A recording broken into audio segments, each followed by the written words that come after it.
ఒకటి వ్యసనాలకు బానిస కావటం, తాగుడుకు. ఆల్కహాల్ అంత దరిద్రమైన వ్యసనం ఇంకోటి ఉండదు.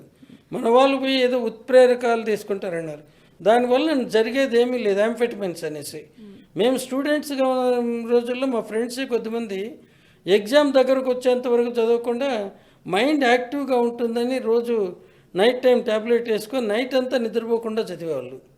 వాళ్ళకి చదివేంతసేపు ప్రతి ఒక్కటి బాగా వచ్చింది అనుకుంటారు. మరుసటి రోజు ఎగ్జామినేషన్ లేకపోయి కూర్చున్నప్పుడు కన్ఫ్యూజన్ పోయి సరిగా ఎగ్జామ్ రాయలేరు. కానీ ఇంత ఆలోచన కడుకుండదు. నేను బాగా చదవాలా, ఇంతకాలం నెగ్లెక్ట్ చేశాను, ఇప్పుడంతా చదవాలా. ఎంత చదవాలంటే ఎంతసేపు మీరు చదువుతారు, మీ కాన్సన్ట్రేషన్ ఎంతసేపు ఉంటుంది, చదివేందుకంతా కూడా మనసుకు ఎక్కుతుంది అనేది గ్యారంటీ లేదు కదా. కానీ ఆ డ్రగ్ వేసుకున్నప్పుడు ఎక్కుతుంది. ఇప్పుడు సినిమా వాళ్ళలో ఎందుకు ఈ ఎఫెడ్రిన్ అంటే ఉత్ప్రేరకాలు అంటాం తెలుగులో, అది ఎందుకు తీసుకుంటారు? నైట్ టైం సినిమా షూటింగ్స్లో ఈ డైరెక్టర్లే వాళ్ళకి ఆ డ్రగ్ ఇస్తారు, నిద్రమత్తులు కాకుండా బాగా యాక్ట్ చేయడానికి. దాంతో వీళ్ళు అలవాటు పడతారు. కానీ దాని ఎఫెక్ట్ ఎక్కువసేపు ఉండదు. ఇంకా అట్లాగే కొకైన్ కానీ ఇంకోటి తీసుకుంటే దాని ఎఫెక్ట్ చాలా తక్కువ ఉంటుంది. అదే మీకు ఆల్కహాల్ ఎఫెక్ట్ 3 రోజుల వరకు ఉంటుంది, మినిమం 2 days, లేదు 3వ రోజు కూడా ఈరోజు తాగితే. ఇది అన్నిటికంటే దరిద్రమైనది, భయంకరమైనది. ఇది తీసుకొని చేస్తూ ఉండేవాళ్ళు ఎంతమంది, సంసారాలు నాశనం చేసుకుంటూ ఉండేవాళ్ళు. ఇప్పుడు మీరు చెప్పారు కదా, డ్రగ్స్ కంటే ఆల్కహాలే చాలా ప్రమాదకరం అని చెప్తున్నారు. అది కూడా ఒక డ్రగ్గే కదండి, అది కూడా డ్రగ్గే కదా. దాంట్లో కంటే ఇది అత్యంత ప్రమాదకరమైనది. జీవితాలు నాశనం అయిపోతున్నాయి.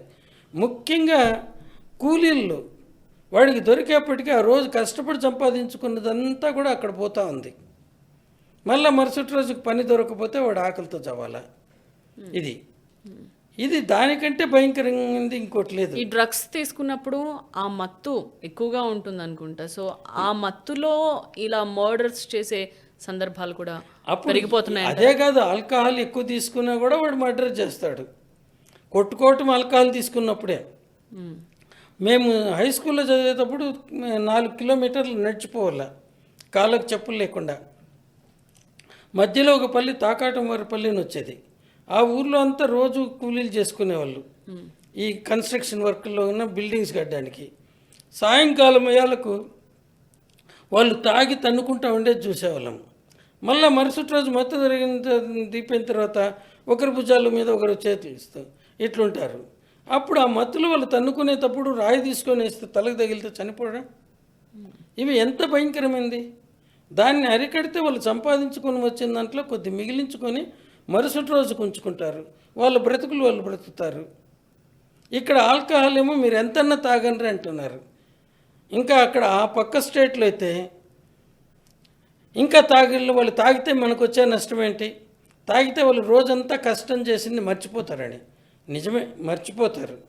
కానీ అట్లా తాగుడు మత్తు కాస్త ఎక్కువైతే తన్నుకుంటారు, కోర్టు కేసులు ఇరుక్కుంటారు. వాళ్ళ దగ్గర పోలీసులు వీళ్ళ దగ్గర ఏమైనా ఉంటే అది కూడా లాక్కెళ్ళిపోతారు. ఇవేగా జరుగుతూ ఉండేది. దీన్ని ప్రోత్సహించకూడదు. కానీ ఇక్కడేమో ఈ కొకైన్ కానీ ఇంకోటి బంగ్ కానీ తీసుకుంటే, బంగ్ అనేది ఒకప్పుడు ఋషులు సేవించేవాళ్ళు హిమాలయస్లో, అక్కడ చలికి తట్టుకోవడానికి. ఆ మత్తులోనే వాళ్ళు మంచి మంచి స్టోరీలు రాసినారు. ఆ మత్తులోనే వాళ్ళని దేవుణ్ణి వేరియస్ ఫామ్స్లో చూపించారు. అది ఇప్పుడు మీరు ఇలా చెప్తూ ఉంటే ఋషులు, హిమాలయాలు చాలా మంది ఇన్స్పిరేషనల్ గా తీసుకునే ప్రమాదం ఉంటుంది. అదేగానండి, అక్కడ చలి కోసం తట్టుకోవడానికి ఇవి తీసుకునేవాళ్ళు. శివుడికి అత్యంత ప్రియమైన డ్రింక్ ఏదంటే బంగ్, దాంతో చేసిండేదే మత్తు.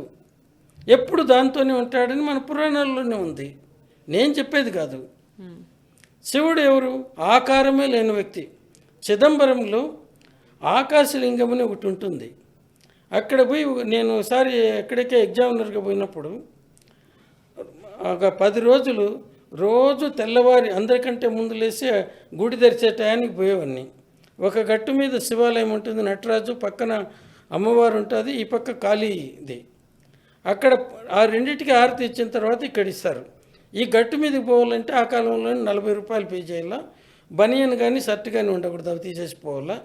ఇంకొక గట్టు మీద లెఫ్ట్ సైడు ఇది గోవిందరాజస్వామి విగ్రహం ఉంటుంది, టెంపుల్ ఉంటుంది.